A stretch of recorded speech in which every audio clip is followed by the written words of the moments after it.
listen, Wednesday I'm offering extra credit. I know there's a field trip, or a lot of people are going on a field trip on Wednesday. So I'll catch you on Thursday. But make sure all your pink sheets are in there. If I choose the formula sheet, make sure you have it completely filled out and updated. Check with a friend if you've had some absences, because we have put some reciprocal identities and quotient identities on there recently. Okay. We're starting 3.12, which is literally my favorite section of the entire year. I love doing these. I think they're fun little puzzles, and like half of you are going to like them and half of you are going to hate them, but they are a necessary, I was going to say evil, necessary pleasure in this class. And we're going to work on it for like 7 days. One day is like a work day. There's a day in there where I'm absent, so like you have just like a review worksheet, but it's going to take us a while to get through this section, one single section. Heaven, you should be doing, pay attention to it. I'm telling you, this is, you know, some of you are going to feel a little uncomfortable with this stuff in the beginning, but you've got to stick with it, because there's going to be an open note quiz coming up on March 26th, after we get back, where you guys can use your notes in your homework. So you want to take really good notes, show all the steps. If you're absent, you need to get caught up, because your quiz is going to come from the types of problems that we do, right? And you can use your notes, so why wouldn't you? All right? And so before we get into what we're doing here, let me explain what you're looking at here.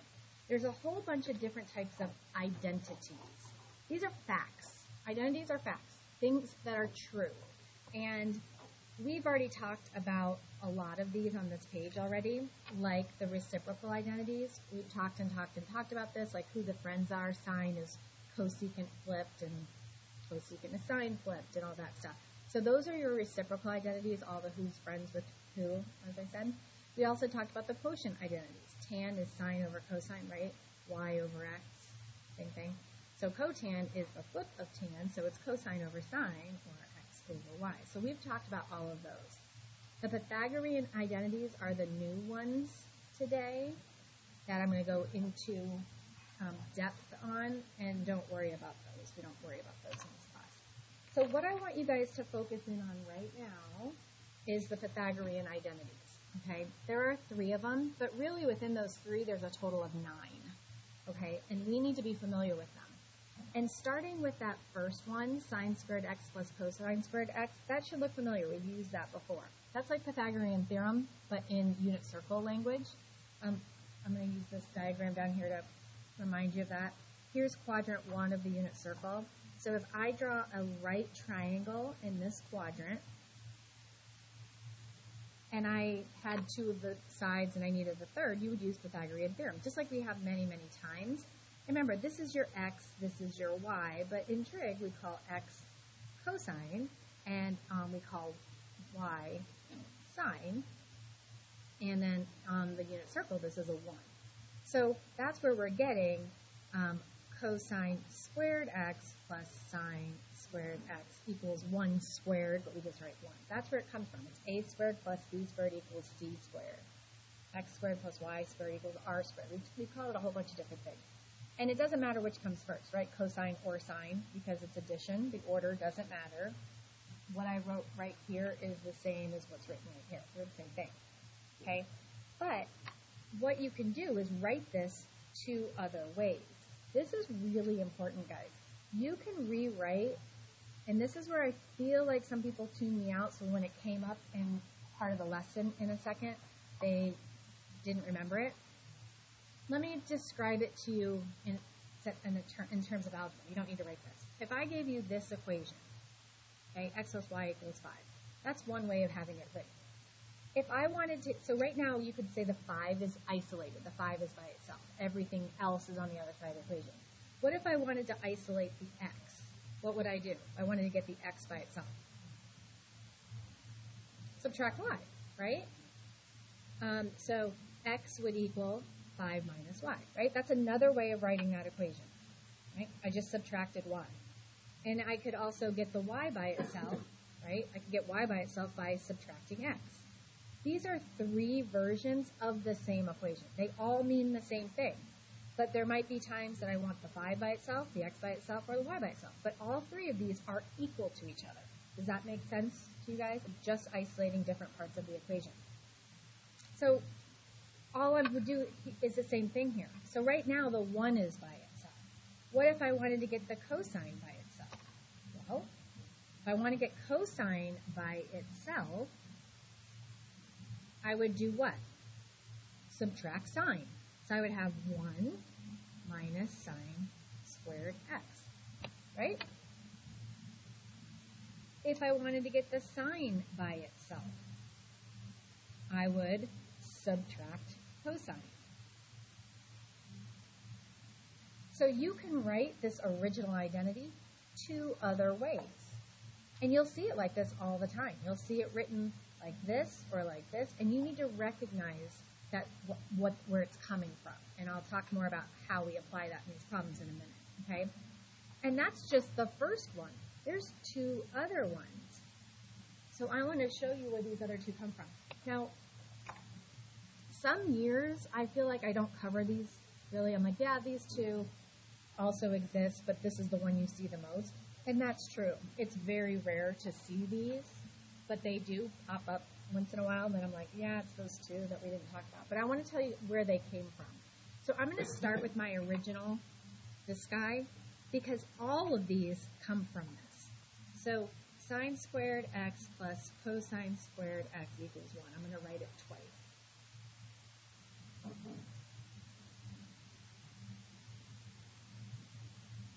So remember, you can do anything to an equation as long as you do it to all of the equation, both sides. And so, for example, I divided everybody in this equation by sine squared x.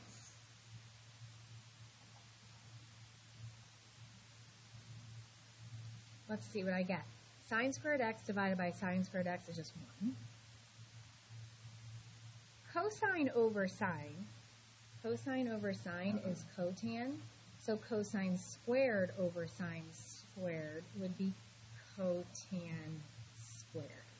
Same idea. And if 1 over sine is cosecant, then 1 over sine squared would be cosecant squared. And that's where they got this one. Right here. There it is. 1 plus cotan squared x equals cosecant squared x. And we could do the same thing to this one. Divide everybody by cosine squared.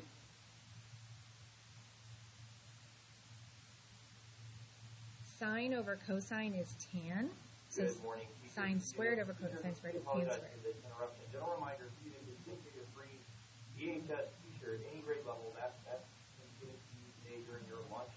Today is the last day we'll be getting those out. We're going to fly over to the Seahawks of KC Harbor Middle School. Also, happy birthday today, Miss King Van Riper. King Van Riper, we hope you're having a glorious day here at CHS. Happy birthday today. We hope you guys are having a great start. It's third period. If you haven't seen Cougar TV, check it out. It was my birthday on Saturday. You didn't say happy birthday to me. Miss King Van Riper is not even here today on her birthday. 75. Don't I look good for 75? I know. See, that's the trick, guys. You tell people you're... Yeah, I am. Like, I have really good skincare. No, but it forces a compliment. Because if you tell people that you're 75, they're like, oh my gosh, it makes somebody compliment you. No, I turned 52 on Saturday. 52. I don't care about that stuff. Anyway, so guys, listen, you don't have to do this work every time, but it does help to kind of know where things come from. I would be really, look guys, and we're about to do it in our first example here in a second. I would be really comfortable with this little situation, okay? This is important. Now, today's a little different than the other days. Normally I do all the notes and I give you your homework and that's it. Today, instead of doing that, I'm doing your homework with you after I do the examples. So right now, we're going to the homework together. We're going to do those. Then I have a little bit more notes and one more homework problem to do. And then we're done, and we'll get it all done with time left over, okay? So what I want you guys to do now is go to page 150. We're going to be flipping around a little bit. So we're going to be flipping around a little bit. Notice I'm now switched to the letter D for our homework. We're in quarter 4, technically math, with what we're learning. I know it's technically quarter 3 right now, but we're just going to start with D1. But again, we're going to do all this together. Now listen, I don't know what I was going to say. Oh yeah, I do. There's something going on with my YouTube stuff. If you are using your school laptop, at some point they're all going to get unblocked, but right now my videos are blocked. The county put a new filter on things, and unless I tag every video with the word educational, it's not going to be unblocked. So I did that, and now they still have to unblock it, but going forward, I guess as long as I put educational on there, it'll be there. The workaround is using your own computer or watching videos on your phone. So just so you know, just keep that in mind. I'll let you know once I'm told that they've cleared that problem up, but right now you won't be able to watch them from what I hear. No, because someone said even at home when they use their laptop, it didn't work. So it must be the laptop, which I thought would have been the Wi-Fi, so I was kind of confused by that. So I'm not sure. Oh, that's awesome. So anyway, so here's the thing, guys. This is what we're doing in these examples. Listen, we are using those identities, those facts that I was just kind of going over, to simplify these expressions. These are fractions. It's like having 4 eighths, and you have to simplify it down to 1/2, okay? But instead of it being numbers or even letters, we're using words. And this is the beginning of 3.12. So this is your introduction. These are the easiest problems today. So what you're looking at is some fraction, and we have to simplify it. And the way we do that is we look at it and we look for some kind of identity. We look for something that we can change these to make it simpler. And that's where the hard part comes in, okay? So what I'm going to be doing every day is teaching you like little tricks. And the very first trick I'm going to teach you is how to recognize when you're working with one of your Pythagorean identities. Anytime you see ones, see it here, with minuses, and any of your trig functions squared, it should help you think it's those identities. That's why we were going over these right here. When I see 1 minus sine squared theta, I'm going to start, as I learn these and work with them every day, 1 minus sine squared x, or theta, whatever you want to use, is equal to cosine squared x. It's substitution. I can substitute this in for that. And that's what I'm going to do. I always switch my variable to x. It's just me. You do whatever you want. So I have cosine x on top, and I can change 1 minus sine squared x to cosine squared x. It's like when you're in algebra and you have an equation and you have x equals 5. Anywhere you see an x, you can substitute, take out x and put in a 5. We're taking out 1 minus sine squared and putting in what it equals, which is cosine squared. And guys, that should be recognizable to you as cosine on top, right? And 2 cosines on the bottom. That's what cosine squared is. It's 2 cosines. And in a fraction, you can cancel identical twins on the top and the bottom, right? So I'm left with 1 over cosine x. And that is more simplified than that, but there is one more step you can do to simplify that. What does 1 over cosine x equal? Secant. So the mistake comes in where we don't know when to stop.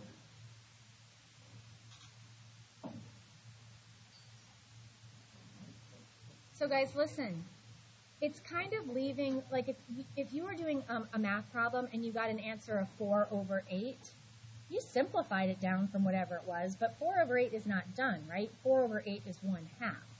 Or you could think of it as 8 over 4. We wouldn't leave 8 over 4. We'd make it 2. So you want to get down to the fewest number of letters and symbols and stuff. So 1 over cosecant is not as simplified as secant, okay? So we just simplified this crazy fraction down to this, right? Let's look at another one. Again, being able to start these, taking the first step, is the hardest part. That's why you want to be really familiar with your identities. And there's more. We're going to be introducing more every day. But right now, we learned about this Pythagorean identity. When you see ones with minuses and trig function squared, you should think, ooh, I bet that's one of my identities. And remember, I'm not about memorization. I'm about knowing things. What I want you to see in your brain is this. This is, okay, we should memorize that, but that's not even memorization, right? That's just Pythagorean theorem. Guys, look at this. If you know this, you should be able to look at that and say, how can I make that into 1 minus cosine? Wouldn't I just subtract cosine squared? If I just subtract that, I would have 1 minus that. What would that equal? What does that numerator equal? Sine squared. Guys, do you see what I'm doing here? Without showing the work. Really, come on, guys, stay focused. This is so important because I don't want you guys to be looking at this like, how am I supposed to remember all of these? It's not that. Know this one, and don't write this.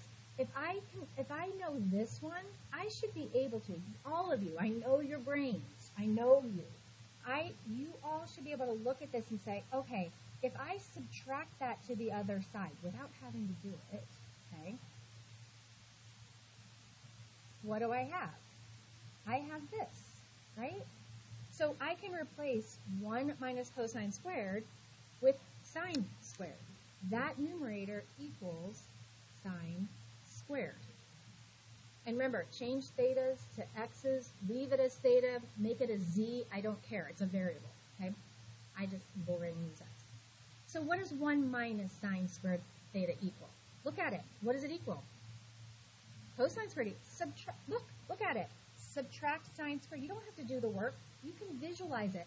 Subtract sine squared from 1. I would have 1 minus sine squared. I would have this. What's left on the other side of equal sign is cosine squared. Could I simplify that any further? What's sine over cosine? Tan. Sine over cosine is tan. So sine squared over cosine squared is what? Tan squared. And that's as simplified as you can get. Now here's the thing. I told you guys this is my favorite. I love these problems. They're like little puzzles, and you start to figure them out, and you're going to feel so proud of yourself when you start to see the steps. But never ever, even someone like me who's been teaching this forever, think they're easy, whatever. I don't look at this problem, and I couldn't just go over to Fernando and say, okay, you're going to do this, this, and this. These are your steps. I don't know the steps. And that's uncomfortable for some of us algebra people. Remy, you're one of those people. You want to know, tell me what to do. I'm a rule follower. I will do it. Give me the steps. I can't give you steps on these. I don't know the steps. All you can do, guys, stay focused. All you can do is one thing.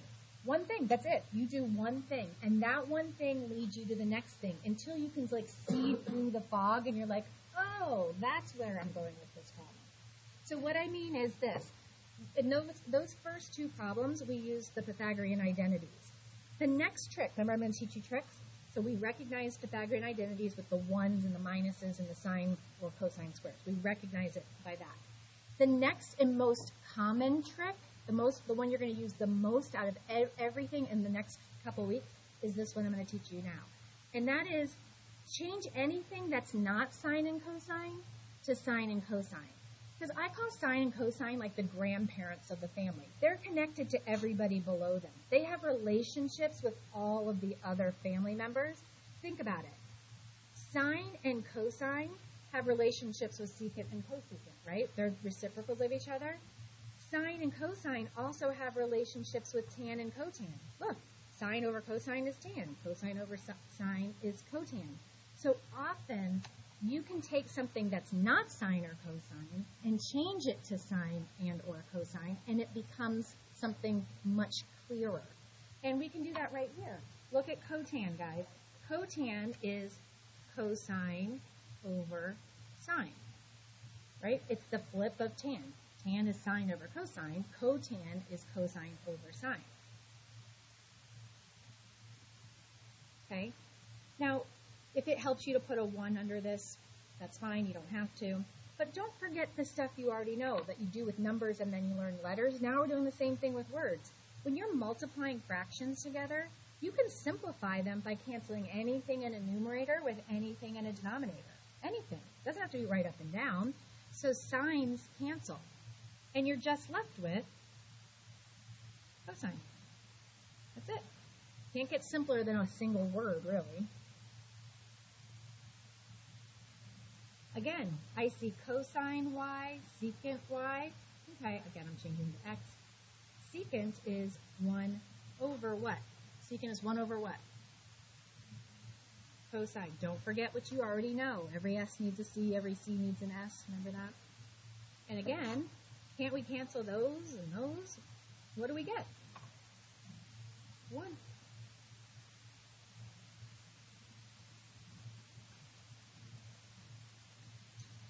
So 1 through 4 and 6, we're doing homework right now. Again, tan and cosine. I don't know where I'm going to go with this, but I'm going to change tan to sine over cosine. And a lot of times when you do one step, then you can see through the fog. You can see, oh, what am I going to cancel in this one, guys? Cosines. And I'm left with sine. So simplifying fractions with words using your identities, okay? So you guys know in math, everything builds on the past stuff. So we've already learned the reciprocal identities. Don't forget them. We need to know what the relationships are. Make sure you know these quotient identities. And our newest one, this guy is huge. You're going to use it all the time, including with the next step we're going to go to, okay? So Jaden, I know you came in late. We're working on 3.12, and this is going to be an open note quiz later, so you want to make sure you get caught up, okay, and get all your notes written down. All right, let's go to page. I know. Remember, I told you we're flipping around. We're getting homework and notes all done together. You'll have no homework tonight. So go to page 143, and we're going to take it to the next level. What we were doing in those last ones were simplifying fractions. They're called expressions. An expression doesn't have an equal sign in it. It's just fraction, okay? We simplified expressions. Now, notice that all the problems on this page have an equal sign in them. These are equations. These are proofs. This is going back to kind of like what you did in geometry, but I like them much better than geometry. When you had to do proofs in geometry, you were proving something. You used all your theorems and corollaries and postulates and all those things to prove something, okay? Here you're using your identities. What you want to do is prove that that equals that side using the identities. So what you're going to do is pick a side to work with. We only work with one of the two sides. You leave the other side alone. And the way you choose your side is which side is more complicated than the other, okay? And in this first one, the left-hand side has more going on, more to work with. So we're going to work with the left-hand side. And we're just going to do stuff to it till it looks like the right-hand side. I actually think these are easier than these because you don't know what you're trying to make it look like. You're just kind of flying blind. With these, we're going to use our identities to simplify this, and we know what our end result should be. It should look like that. And so I'm going to use that very recent trick I just taught you, which is change anything you have there to sine and cosine. So cosine is already cosine. So that's beta. That's the B of the Greek alphabet. You can keep using beta, change it to X, use any letter you want, as I always say. And then tan is sine over cosine. Do y'all see how I can simplify that? What can I do? Yeah, cross out the code. Because it's multiplication, I'm allowed to do that. And look, I did it. I solved it. Sine equals sine. Now what you'll see is I only write on one side of the equation. If you, because guys, these get gnarly. These get really long. These will take up half a sheet of paper by the time we get to the quiz. You don't want to have to keep writing both sides. I only write one side, and then my very last step is the left side equaling that. And I just put like a little squiggle showing, yes, and that got brought down the whole way. Don't start writing sine the whole way down because it just gets too much to write, right? And you'll see me doing that on every problem. Let's do another one of this type, sine and secant, okay?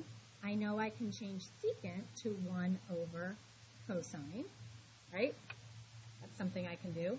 And I keep glancing over there. Even though I'm not working with the right-hand side, I keep my eye on it. I'm always glancing. I wish you could see my eyes as I work, but I'm constantly, my eyes are quickly looking over there because I want to keep my eye on what I'm trying to become. And then I see tan, and I think, oh, wait a second. Sine over cosine is tan. So now I can put these back together as 1, right? It's multiplication. I don't need a common denominator. That's just sine x over cosine x. And sine over cosine is tan.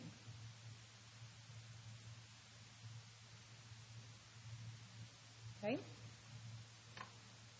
How'd we do with those two? Pretty good? Okay. Now we start getting into some fractions. Okay, let's look at this one. Tomorrow I'm going to do a really comprehensive review before we start the notes of all the different situations you can see with fractions. We're just going to kind of touch on it here. Okay, so sometimes when you look at one of these problems, you might think, well, I don't know which side is more complicated. I feel like I could work with either. And there are many problems, especially as they get more complicated, that Haley could work on the right side, Austin could work on the left side, and Haley proved that the right side equals the left side, and Austin proved that the left side equals the right side, and they're both right, so it doesn't matter. As long as you get that they equal each other some direction, it doesn't matter. So I'm just showing you what I'm seeing. Anytime I see a fraction, I like to start there. That's a great side to start with, okay? So I have to somehow make this look like this. Like, that seems pretty difficult, just first glance, right? Remember, don't get in your head about it. Don't think, well, how am I going to do this? What are the steps? You never want to think that. You just look at what side you're going to choose. You chose the side, and you do one thing, one little thing, and you don't stress about what comes next. Because if you do that, you're going to drive yourself crazy, right? Because I don't know either, and I'm good at these. So one thing we talk about is decomposing a fraction. Right now, this is written as what I call one big fat fraction. But you could separate it into two separate ones. That's a really good first step. So these two numerators are sharing that denominator, right? So I'm going to decompose or separate them. Sine over cosecant minus cosecant over cosecant, right? I just split it into two separate fractions. Taking a quick glance at what's on the other side of equal sign, what I'm trying to make this look like, I'm feeling pretty good about where I am because I'm supposed to have a minus in between them. I do. And my second term of this binomial should be a 1. And isn't that what I have? If you have sine over sine, that's 1. Cosecant over cosecant is 1. Tan squared over tan squared is 1. The same thing on top and bottom is 1. So I'm looking pretty good right now. Look, I've got the minus, I've got the 1. Somehow, this is going to have to become a sine squared. I don't know. Let's just do something we know we can do to that. And that is, I'm going to separate these two. Look, I'm going to have sine x times 1 over cosecant, right? Think about it in reverse. If I multiplied these two together, I would get that. Does anybody see what I could do next with that 1 over cosecant? What is 1 over cosecant? Sine.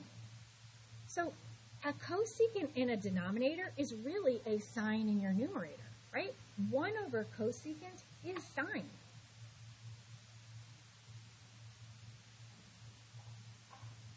So I could have done this green step as just like sine times sine, right? Because moving this up to the numerator changes it to a sine. 1 over cosecant equals sine. So now I have sine times sine, which is, guess what? Sine squared. I didn't mean to put a 0. Why did I put a 0 there? Ignore that. I don't know why I put that there. Equals sine squared x minus 1. I'm not sure why that's there. I get very excited about these. I love these problems. So I get a little into them. But you can see, I got all the way down. I'm showing every step. What students like to do, and they get these wrong, is they'll go like from this step to this step. And be like, yeah, because I knew that this equaled this and this equaled this. You see me showing every step to show whoever's grading my paper that I knew the connection between each step. Okay? All right? 2 more and then 1 homework problem and we're done. Stay with me. Please do not give up on this. If you are feeling like I don't get this at all, you're going to have to keep working, okay? If you're like, these are so easy, I can half listen to her, don't do that either. Stay with me, okay? If I'm giving one section 7 days worth of our time, it must be pretty important, okay? If I'm making a quiz open note, it must be kind of challenging. So stay with me. All right, so again, I have to make one side look like the other. Clearly, I think the left-hand side is where I'm going to work, right? There's more to work with. There's not much I can do to just tan. So I look at this, and it even gave us a hint, changing everything to sine and cosine. So that's always a great thing to look for, all right? How the heck can I make all of this into a tan? I don't know. Do one thing and see where it leads you. And that one thing would be changing secant to 1 over cosine and changing cosecant to 1 over sine, right? I just changed this guy and this guy to the reciprocals. And remember, when you're multiplying, as long as it's multiplication, not addition, okay? Multiplication, you can cancel anybody on top with anybody on the bottom. We know that sine squared means 2 sines, right? It's just a shortcut way of saying sine times sine. Just like x times x is x squared, sine times sine is sine squared. So we can cancel 1 for 1. So instead of 2, I just changed my exponent to a 1, right? That's like getting rid of one of them. All right, let's see what I have now. I have sine x times 1 times 1, which is a sine x. And I just have cosine x on the bottom. Well, look, what is sine over cosine? It's tan. Is that easy? Sometimes they look really complicated, but you do one thing, things start canceling, and then you see through the fog, there it is. Okay? You just can't quit. You have to do one thing, then do one more thing. And maybe one more thing 10 more times, and then you get to the answer. Okay? And I love this example because take a look at it real quick. We've got addition of 3 different words that somehow has to equal a monomial, a single word that's not even the same word as all of us. How the heck are we supposed to add these 3 words together to make it equal secant? That's what's really cool about these problems. You're about to do it in like 2 steps, all right? So again, one thing I can do is change everything to sine and cosine. There's that tan. Maybe by changing that one, it'll help lead me to something, okay? So I have sine x times, right? When they're right up against each other, that means times. Tan is sine over cosine. And then we have plus cosine, okay? Somehow I've got to make that into secant. Okay, well, if I have addition on one side and a single person on the other, I'm going to have to add them together because that's the only way to get rid of the plus sign is to actually physically add them together. So this is multiplication. I'm going to put those 2 together. Sine squared x over cosine plus cosine x. That would be over 1, right? So I multiply, those 2 multiply together. Remember, I don't need a common denominator for multiplication. But now I need to add these together, so I do need a common denominator. You guys have done this with numbers. You've done it with letters. Now we're doing it with words. What would a common denominator be for cosine and 1? Cosine, right? Good, Austin. We want a denominator of cosine. Well, this fraction already has it, right? We don't have to do anything that one. That one already has that denominator. But this fraction has a 1. How do we change a 1 to a cosine? We multiply by cosine. What you do to the denominator, you do to the numerator, right? So now they do have a denominator of cosine. I didn't do anything to this fraction, so I still have just sine squared x over here. Over here, what do I have? Cosine times cosine, right? Which is cosine squared. Now, it looks like she just made it more complicated. How are we supposed to make this into secant? Guys, the most beautiful part of the Pythagorean identity, the one that I told you, the first one that gives you all the rest of them, this guy, look what he equals. You can replace this whole mess, cosine squared x plus sine squared x. What can we replace that whole thing with? 1. This equals 1. Okay, it wasn't 1 or 2 steps. It was a few more steps. But sine squared, what? Did I lose you right there? Okay, guys, don't forget. Sine squared x plus cosine squared x, or they can be flipped, it doesn't matter, equals 1, right? That's our Pythagorean identity. A squared plus b squared equals c squared on the unit circle. And that was the first one we went over today. You have to know that one, okay? Because that gives you all the rest of them. So just like x equals 4, right? In algebra, if I see an x, I can take out the x and put a 4 in. I can take out sine squared x plus cosine squared x, which is right here,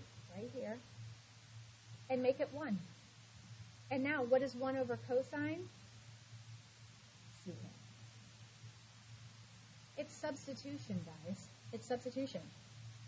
These identities on that paper are facts. The left side positively equals the right side. So if you could replace a 1 with sine squared, you would never go in reverse like that. But you see sine squared x plus cosine squared x, it simplifies, it gets rid of all of that and just becomes a 1. You'll see it all the time. Just like, I want to make sure you understand this. Evan, I took tan and made it sine over cosine. Did that make sense to you? Because, why? Because tan is sine. You can replace one side with the other. I just did the same thing. I replaced this side with that side, okay? All right. Let's do our one homework problem that we have left. It's on page 151, number 11. So we got all of our homework done together after we do this one.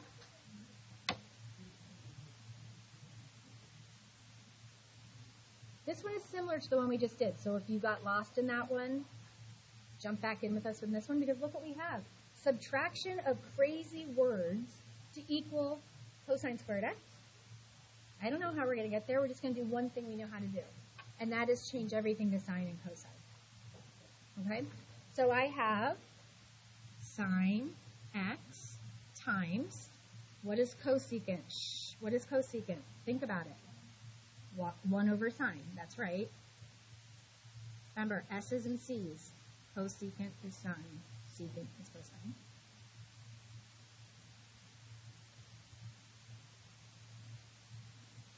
Okay, so I clearly am going to have to at some point subtract these two crazy words, sets of words, right? So I'm going to go ahead and make this into one fraction. Sine over 1 times 1 over sine. Put them together. I would have sine over sine.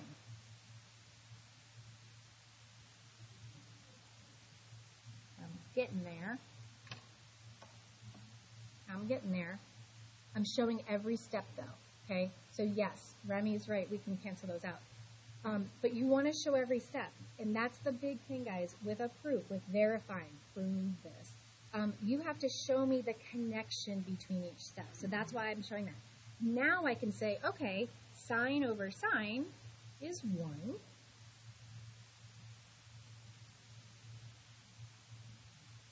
And this is one of your Pythagorean identities. You've got to train your brain to look for these.